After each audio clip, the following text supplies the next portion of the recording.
Today is October 29th, 2022. I'm here in Mahebourg, Mauritius with my beautiful wife.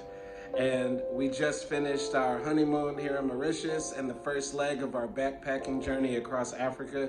Today I'm flying to Dar es Salaam, Tanzania. This is my first time going to Tanzania. I'm going to record the entire journey, the entire trip. Thanks for clicking this video. Hit the like button, subscribe, leave a comment, share.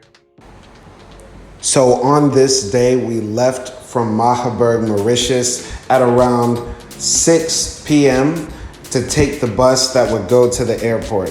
If you don't know, in Mauritius, the taxis do not use meters and they're basically tourist traps. The drivers charge you whatever they want and it's basically a ripoff. So you're at a much better advantage if you take the buses in Mauritius. The problem though, we're flying Kenya Airlines out of Mauritius, and on this flight, they were leaving at 4 a.m. So we had a very long layover at the airport. We ended up eating pizza, playing chess. I lost, unfortunately. My wife whooped my butt. But we continued just waiting there. At the airport, we got hungry because you do the math, from 6 p.m. to 4 p.m. we got hungry again, but this very nice Muslim lady from Reunion offered us some food and we just sat there and waited. Started stinking up a bit because, we hadn't taken a shower since that morning, but we were very happy and excited to get our boarding passes. We had a very negative experience flying out of Istanbul on our way to Mauritius. So when we finally got our tickets, we were very excited and happy because we've had so many problems entering and leaving certain countries. In Mauritius, they charge a VAT tax, and this tax is refundable to anybody who is not Mauritian and they're leaving. So unfortunately, you have to get a VAT tax receipt or a collection of receipts over 300 Mauritian rupees. So if your VAT tax in total was not above 300 Mauritian rupees, you can't get the refund. And that's unfortunately all we had. But anyway, I'll leave the VAT tax on the floor in Mauritius, use it to build better schools and homes and that sort of thing. Our flight into Kenya took about 4 hours and we made it there in the morning. Kenya Airways has, decent planes. It was a decent flight. They did offer us some bread and drinks and stuff for free. The unfortunate thing about Kenya Airlines is that they only have 39 airplanes. Look that up, that's a fact. They only have 39 airplanes and they are a big international carrier in Africa. So that means if you're flying Kenya Airlines, you're gonna be in that airport for a long time. And they set it up that way. So you're gonna be laying down on those long benches, taking naps, resting. I got so bored, I started playing guitar. When you start sitting there for a long time, you'll see people sleeping on the floors, sleeping on benches sideways, smoking a lot of cigarettes. Even the Muslim people are sleeping in the mosque. And unfortunately, at that Kenya airline in Nairobi, in the airport, the food is crazy expensive.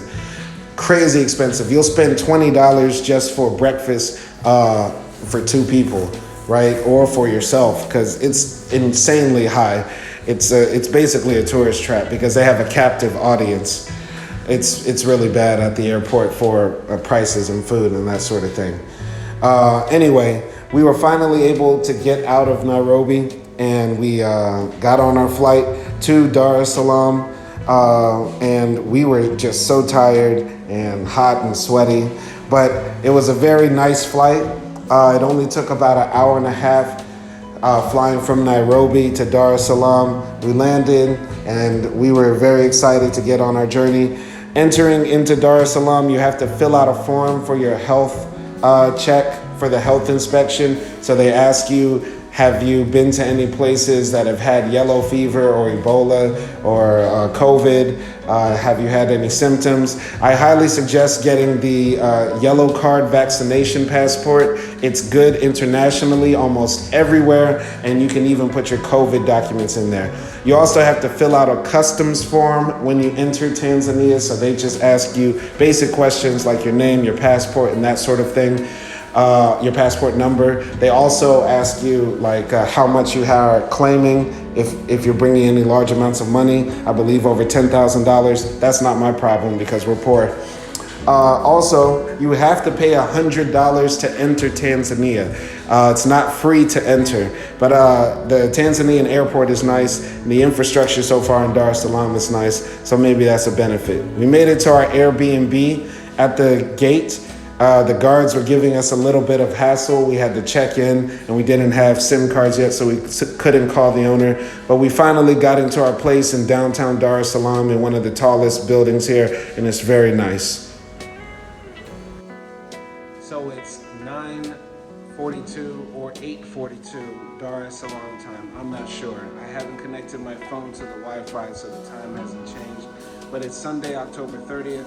I finally made it to Dar es Salaam, Tanzania. Didn't think I could, but it's a beautiful city, beautiful country so far.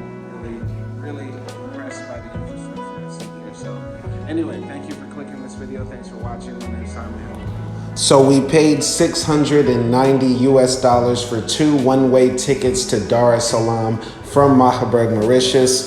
The total time flying was 16 hours and 40 minutes, and I rate Kenya Airways a B-.